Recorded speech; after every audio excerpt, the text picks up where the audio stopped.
नमस्कार. इथे मी उकडे तांदूळ 4-5 वेळा धुवून 8 तास भिजत घालून ठेवलेले. आता सकाळी त्यातलं पाणी काढून घेते आणि मिक्सरमधनं बारीक वाटून घेते. अशा प्रकारे उकडे तांदूळ मिक्सरमधनं वाटून घेतलेले आहेत. चमच्याने मिक्स करून घेते. चवीप्रमाणे मीठ घालते आणि पुन्हा एकदा मिक्स करून घेते.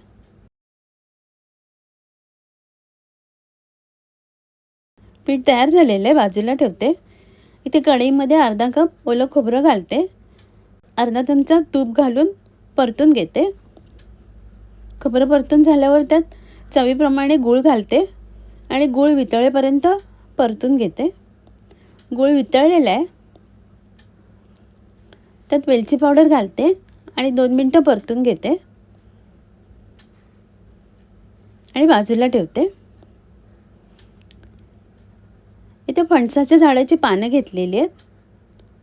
स्वच्छ धुवून घेतलेले आहेत. त्याचे दोणे करून घेते अशा प्रकारे आणि बाहेरून काठीने टोचून घेते. अशा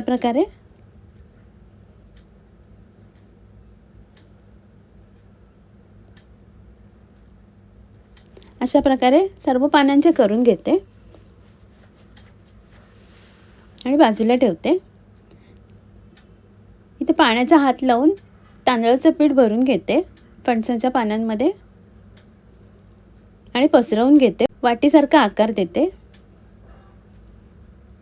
खोबरं आणि गुळाचं मिश्रण घालते आणि वरून पीठ लावून बंद करून घेते. अशा प्रकारे दोणे बनवून झालेले आहेत. इथे टोपामध्ये पाणी उकळायला ठेवले.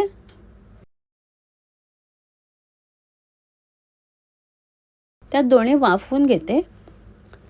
15 मिनटं वाफवून झाल्यावर थंड झालेले आहेत. आता मी काढून घेते.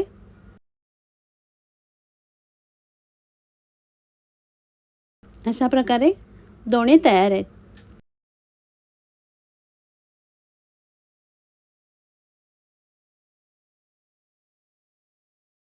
इथे कैरी घेतलेली आहे. देठाकडचा भाग कापून टाकते आणि कैरीचे छोटे तुकडे करून घेते. मिक्सरच्या भांड्यात कैरीचे छोटे तुकडे, ओलं खोबरं, थोडीशी साखर, 4 हिरव्या मिरच्या आणि एक छोटा आल्याचा तुकडा घालून बारीक पेस्ट करून घेते आणि टोपात काढून घेते. पाणी घालते. मिक्स करून घेते आणि चवीप्रमाणे मीठ घालते आणि पुन्हा एकदा मिक्स करून घेते. इथे कढीला फोडणी देण्यासाठी तेल घेतलेले.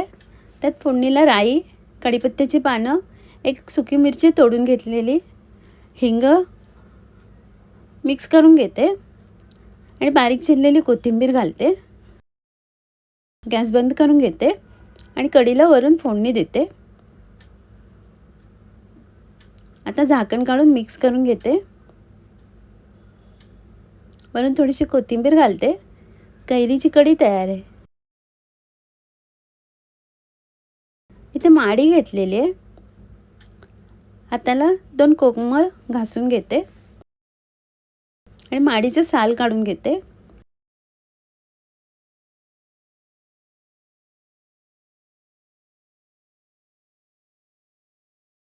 अशा प्रकारे साल काढून टाकते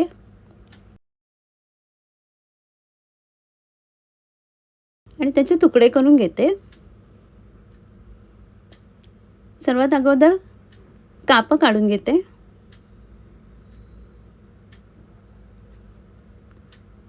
अशा प्रकारे कापं कापून घेतलेले आहेत. 4-5 कोकमं टाकून कापं पाण्यात भिजून ठेवते. बाकी उरलेल्याचे मोठे तुकडे करून घेते आणि धुवून पाणी घालते आणि त्यात 3-4 कोकमं घालून कुकरमधनं शिजवून घेते. थोडंसं मीठ घातलेलं आहे शिजवताना. शिजलेल्या फोडी बाजूला काढून घेते आणि 2 भागात वेगळे काढून घेते. इथे कढईत तेल घेतलेलं आहे. त्यात 2 सुक्या मिरच्या परतून घेते. आणि बाजूला काढते. त्याच तेलात राई, जिरं आणि हिंग घालते फोडणीला. थोड्या वेळाने 4 लसणीच्या पाकळ्या चेचून बारीक करून घेतलेल्या त्या घालते. एक बारीक चिरलेला कांदा, हिरवी मिरची आणि कढीपत्ता घालते. कांदा नरम होईपर्यंत परतून घेते. त्यानंतर एक टोमॅटो घालते. टोमॅटो परतून घेते.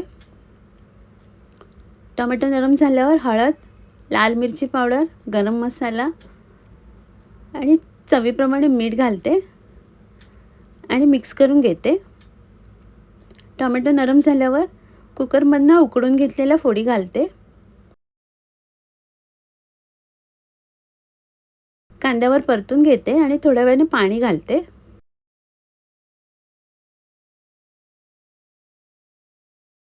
एक चमचा चिंचेची पेस्ट घालते आणि बारीक चिरलेली कोथिंबीर घालते. ओलं खोबरं घालते आणि सगळं मिक्स करून घेते.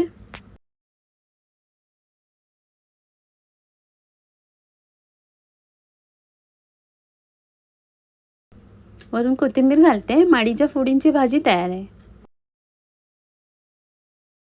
तेलात तळून घेतलेली सुकी मिरची थोडंसं मीठ घालून हाताने कुस्करून घेते. त्यानंतर एक बारीक चिरलेली हिरवी मिरची घालते.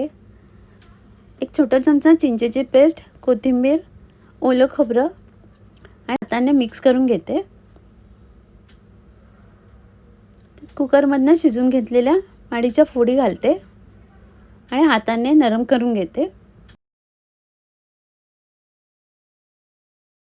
वरून कोथिंबीर घालते. माडीच्या फोडींचं भरीत तयार आहे. इथे कापं करण्यासाठी पाण्यामध्ये कोकमं घालून कापं भिजत घालून ठेवलेली ते पाण्यातनं काढून धुवून घेते. ते कोकम आगळ, हळद, लाल मिरची पावडर, चवीप्रमाणे मीठ, थोडंसं पाणी घालून पेस्ट करून घेते आणि माडीच्या कापांना लावून घेते आणि अर्ध्या तासासाठी बाजूला ठेवते. थोड्या वेळाने प्लेटमध्ये बारीक रवा घेतलेला आहे. मसाला लावून ठेवलेल्या माडीच्या कापांना रवा लावून घेते.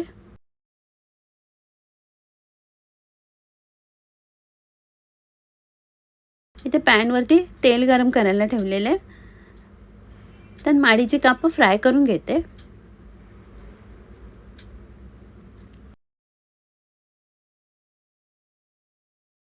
बाजूने थोडंसं तेल सोडते आणि झाकण लावून शिजायला ठेवते. 2-3 मिनिटांनी झाकण काढून दुसऱ्या बाजूने पुन्हा झाकण लावून शिजायला ठेवते.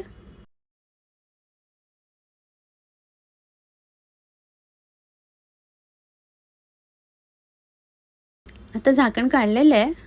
माडीची कापं शिजलेली आहेत. आता मी काढून घेते आणि सर्व करते.